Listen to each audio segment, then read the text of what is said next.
Hey, and welcome back to the channel. I'm Tasha. This is Tasha Pivots, where we talk about all things mamahood and homeschool and how I'm pivoting through this journey. And today, as you can see, I'm in my car, parked, and I figured I wanted to talk to you guys about finding rest. What does that look like in our world as mamas? If you'd like to hear more, let's get started. Hey you, if you're new here and you just hit that play button for the first time, thank you for joining.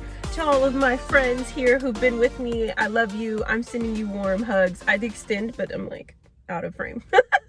But yes, I wanted to talk to you guys about just finding rest. I actually filmed this video yesterday, same kind of setting. I went for a drive. It was a very hard day.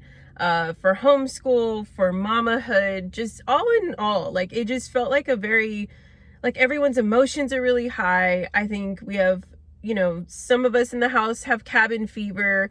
Like going to the store is not enough. And, we're just like stuck in, this weird little bubble of like no peace, just irritated, I guess. And so as I was doing my driving and I sat and I took some time for myself because it was a lot, girl. I had to leave. I had to be like, all right, guys, I'm going to go for a drive. I'll be right back.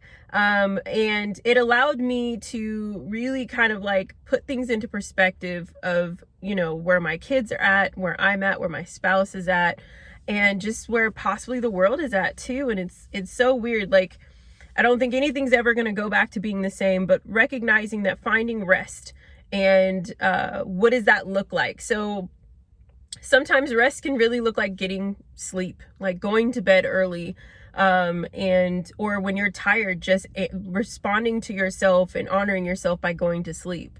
If you're able to. I know if you have an infant, that may be a little bit harder.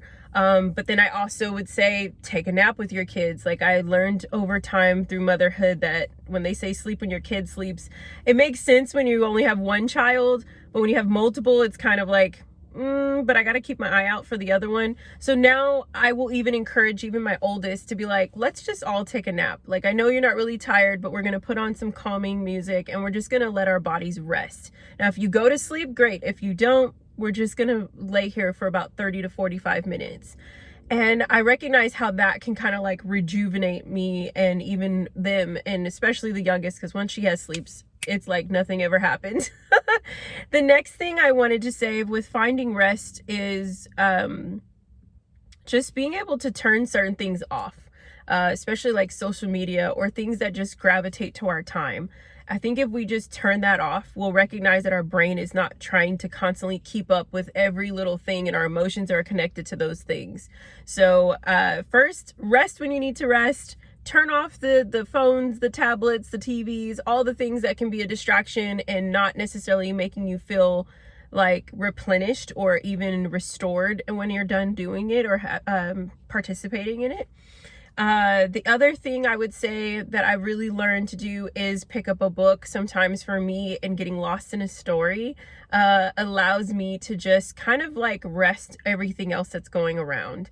So I've really enjoyed getting back into my reading, picking up books, and not just buying books and picking up books for the kids, but finding books that actually give me inspiration or just send me on a, faraway land. I've been really enjoying that.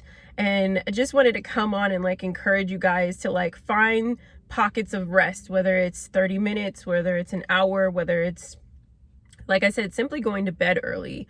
I noticed after I took my trip a couple weeks ago, that was really what I was searching for, of time for me to really rest, journal, write my thoughts down, clear my head so that I can just be present.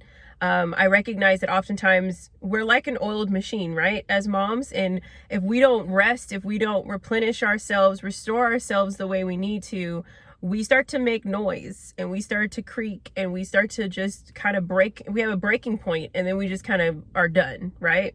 And we've got to start all the way at the bottom when we could kind of see that things are happening. And with this time, especially in this second half of the year, especially in February, when you're in a homeschooling school year, it's like right around now is when things kind of get a little shaky. In January, you're like pumped because it's the new year. Okay, we're done with the holidays. but our kids can sometimes go through like a burnout as well. So teaching them to find rest, teaching them that rest is okay. They're not going to miss out on anything, because that is huge with my kids. They don't want to take naps, because if they take naps, they think that that hour nap is going to, like, something's going to happen before that hour's up. So I've been really trying to encourage them to be like, hey, even stillness is okay. Just laying on the floor all the way flat out and listening to music, or just listening to your breath, is so powerful.